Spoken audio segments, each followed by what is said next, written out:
Now, a lot of things have happened since Raila Amolo Odinga was removed or was defeated as the AU chairman.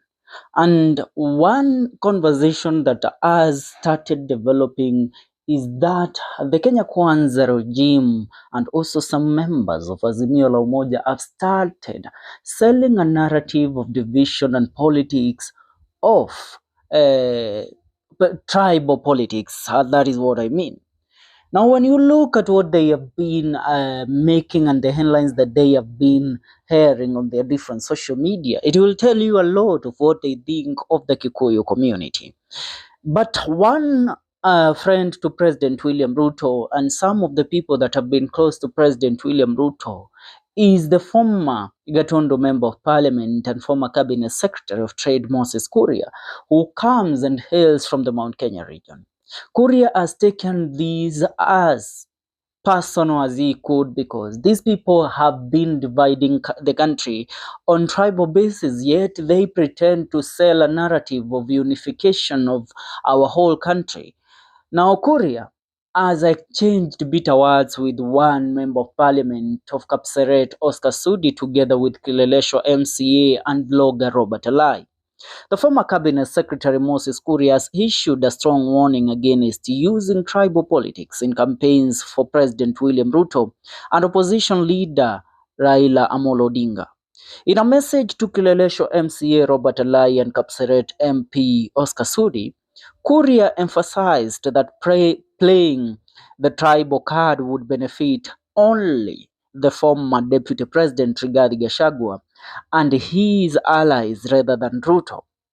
Kuria's statement comes as there are growing concerns that tribal rhetoric will deepen divisions among Kenyans. He contended that the Kikuyu community, as the majority with a sizable voter base, would naturally gravitate towards Gachagua if tribal politics dominated the discourse. If you use tribal card now to campaign for Ruto and Baba, it will benefit former DP Gachagua and his gang rather than our president, Kuria stated. He urged Alai and Sudi uh, to prioritize bringing Kenyans together rather than exploiting ethnic differences. Robert Alai, a blogger and a MCA known for supporting both Ruto and Raila, and Oscar Sudi, a vocal Ruto ally, with close ties to the president, have had a significant impact on shaping political narratives. However, Kuria's message emphasizes the dangers of relying on tribal allegiances, which could jeopardize effort to create a cohesive and inclusive political environment. Now, Korea's call for unity reflects a larger concern about the dangers of divisive politics, particularly as the country prepares for future elections. He insisted that the emphasis should be on addressing national issues and fostering solidarity among all communities, rather than exploiting ethnic identities for political gain.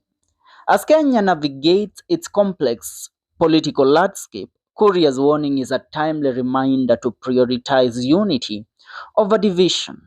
It remains to be seen whether his message will be taken seriously, but it has undoubtedly sparked an important discussion about the role of tribalism in Kenyan politics. What are your thoughts about this? Now, Kuria says, Dear Robert Lai and my great friend Oscar Sudi, if you use tribal cards now to campaign for Ruto and Baba, will never favor our president, but will favor Gashagua and his and his gang, because Kikuyu are majority and with very large basket of votes. Please stop it. They won't work. Let us work on unifying Kenya. Now, this message speaks in volumes, but it also tells us and takes us back to the year 2007. The tribal card that was played was the unification of the Kalejins together with the Luos. They unified, they came together, and the enemy that they were trying to beat and remove in the government were the Kikuyus, who were then under late President Mzee Mwai Kibaki. Now they campaigned using the tribal card, and the tribal card brought a lot of division in this country. We all saw what happened when Ruto himself, then as a member of parliament of Eldoret North, spoke and said that the Madoadoa that were in the Kalenjin community, or that had taken up the land in the Rift Valley region, which belonged to Nandi people, who were the Kikuyus, who they were calling Madoadoa, that they should be expelled, or they should be chased away and be kicked out of the Nandi Islands. Now, that conversation alone triggered the fight, and even let's call it a massacre, because a lot of Kikuyu people, a lot of people who hail from the central region or the Kikuyu speaking community were chased, and even their families were killed, their houses were torched down, and all that, because somebody planted a seed of tribalism, because somebody planted a seed of division in the minds of these people.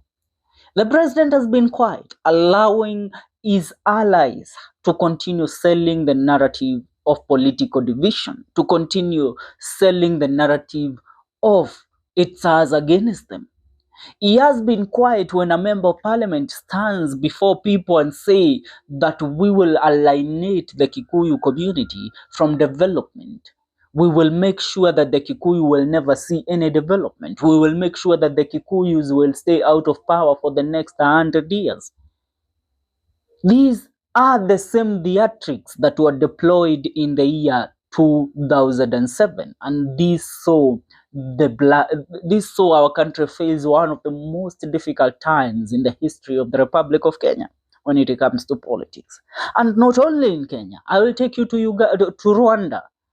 The Hutus and Tutsi, these people, one of the community had been kept out of power because the community that was in power had sold a narrative that they will make the other community to remain the minority, yet they had the largest political base. They will make them to remain the minority in Rwanda for over 100 years. Now, when that community reached a time that they had to defend themselves, that they had to seek what they believed was right for theirs, a man who was married to a woman from the other community, they turned against each other. Wife and husband turned against each other. That is the seed that is being planted in the Kenyan politics right now. That is the seed that these people are sowing in the hearts of the people of the Republic of Kenya. And that seed is not a very good seed. It's a seed that brews division, a seed that gives birth to hatred. And as a country right now, if there is a time that we should seek unity, if there is a time that we should seek to kill tribalism, is right now. And that is why when Moses Kuria speaks, though he is a drunkard as people call him, you have to take his message serious. The narrative that Oscar Sudi has been selling day in, day out, the narrative that has been sold by one lawyer, Ahmed Nasri Abdullahi, the narrative that has been sold by MP Peter Kaluma, the message, the narrative that was sold by one Dan Wanyama. These are people, Akina Robert Alai, they should be in jail right now answering to the crimes of selling division in the country. Remember, it is the same crime that these people took to see as a crime to impeach former Deputy President Rigathi Gachagua. Why shouldn't they take action against Ruto allies who are doing even worse than Gachagua ever did? You know, Gachagua only spoke in his mother tongue, and that's what made people say that he is a tribal leader. These people speak in their tribal language. They even express the division in our common language, that is Swahili and English. You as a Kenyan, or you as a resident of the Mount Kenya region, or you as a resident of Nairobi, you as a person that hails from Rift Valley region, a person that hails from Nyanza region, tell me what you think about this. Leave your comment on the comment section. See you in our next video. Remember, this is the Kenyan Daily Report. Please make sure you subscribe.